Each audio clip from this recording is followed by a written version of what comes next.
Hello, I'm in England, and we've done a number of videos on YouTube on our channel about some of the country houses in England which have been broken up recently and earlier on. And this one is about a house in England called Castle Howard. It's not a castle, it's the name given to the house. Castle Howard is the stately home, the stately pile, the ancestral seat, which was used in the film adaptation of Brideshead Revisited in the early 80s. So people will know what it looks like. So Castle Howard is and was a classical palace built for an English family in the north of England, well away from London, well away from any other centres of social activity, well away from York, perhaps its nearest city. And this huge, sprawling estate has this house at the centre of the house. And the house was made in varying stages. There was the core house with the wings, the courtyard, and later there were further wings with gates, stables, ancillary buildings, extra accommodation. Beyond that, there were avenues, lakes, garden features, a mausoleum, etc., fountains, you name it. They stuck them in the scheme, and that's really the way to think of these country houses in England. They're sort of systems, self-contained systems, and the agricultural land which came with the estate would provide not only food, livestock, and forestry, timber, and crops. There would be livestock, there would be wool, there would be income, there would be rent, and there would be labour. So in these estates, which were thousands upon thousands of acres for Castle Howard, that's the main one. They would have had other estates elsewhere, all around England, Scotland, Wales, Ireland, London. The main estate, Castle Howard, was a dwelling for the family. They would have had a house in London as well. And when I mention estates in London, I don't mean field estates as in farming. They would have had residential estates. For example, the Grosvenor estate is an estate of buildings built on what was formerly farmland. So in this Castle Howard estate, there is this system, this microclimate isn't the right word, but sort of microclimate.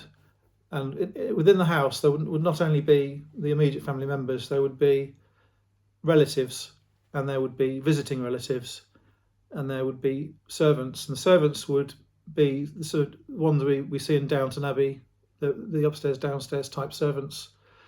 The house servants, there would have been the kitchen staff, the laundry staff, the cleaning staff, the waiting staff, the drivers, the coachmen. There would have been the gardeners. There would have been farriers to do the horseshoes. There would have been guards. There would have been gamekeepers, and there would have been farmers, some of whom would be tenants. And in England, traditionally, the rent would be paid in the form of produce, and that's why you have these large barns called tithe barns. Tithe is rent in the form of hay or grain, for example.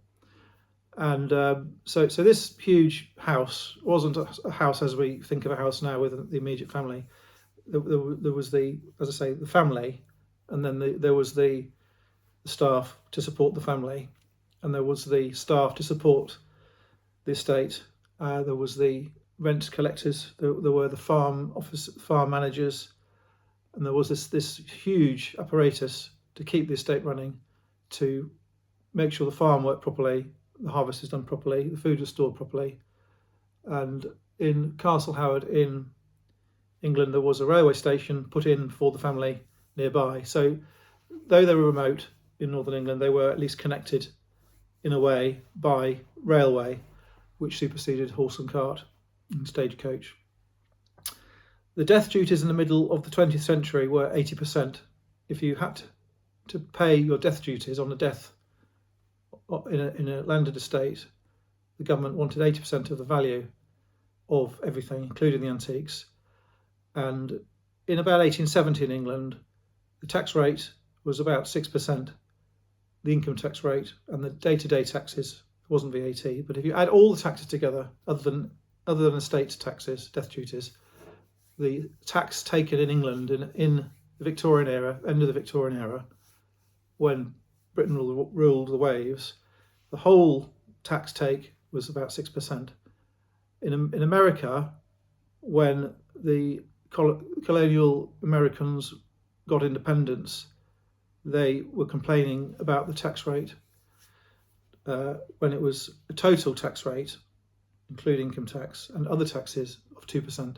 So when there was the Boston Tea Party at the end of the 18th century, the Americans, well, the British, before they became Americans, were unhappy at a total tax rate of 2%. 100 years later, in England, the tax rate, if you add it all together, was about 6%. Now in England, if you add all the taxes together on everything you buy, all the duties and taxes and levies, it's about 50%, 55%. So you can see the state of tax has gradually got bigger and bigger, and the state itself has got bigger and bigger.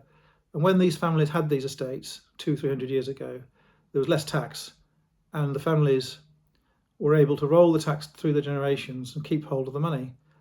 And as I say, that came to an abrupt end in the middle of the 20th century, in England at least, when death duties came in at about 80%.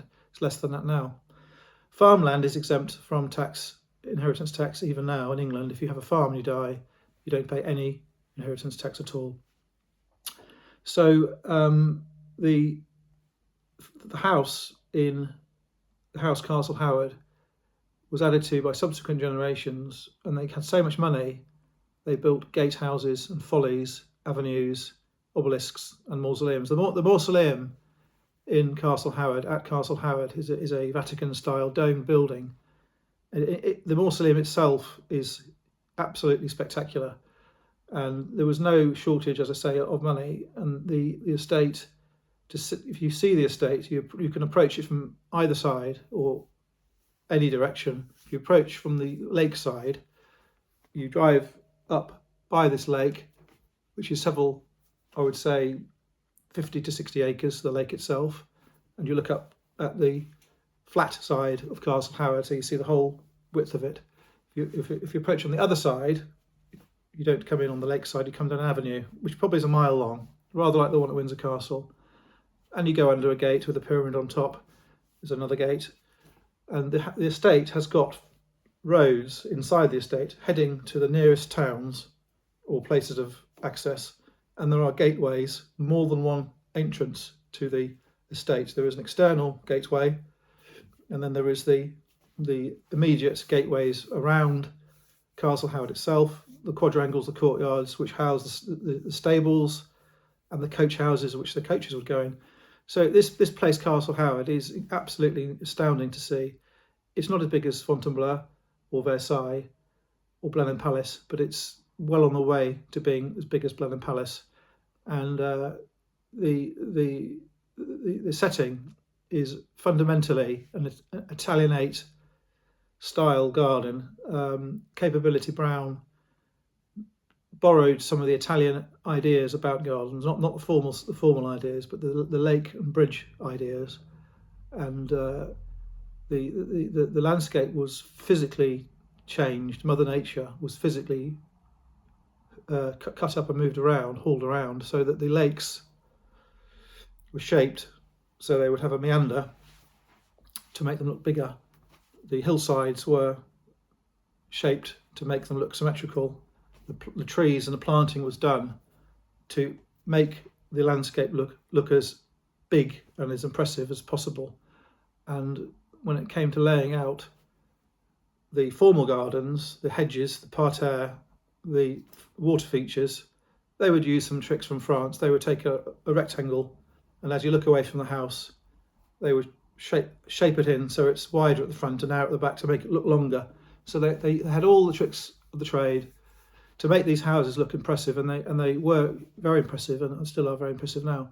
So Castle Howard, it's worth a visit if you're ever in the north of England. It is extremely isolated country house, and it is such a big house that when you go inside it, it's very church-like. When the house was lived in, I imagine there was a huge amount of more furnishings in the house. There would have been rugs and lamps and much more furniture. It's quite echoey at the moment and quite bare inside because it's used for functions, and a lot of the stuff was sold. But this house is one of the key houses of England. Hope that's been interesting. Thank you.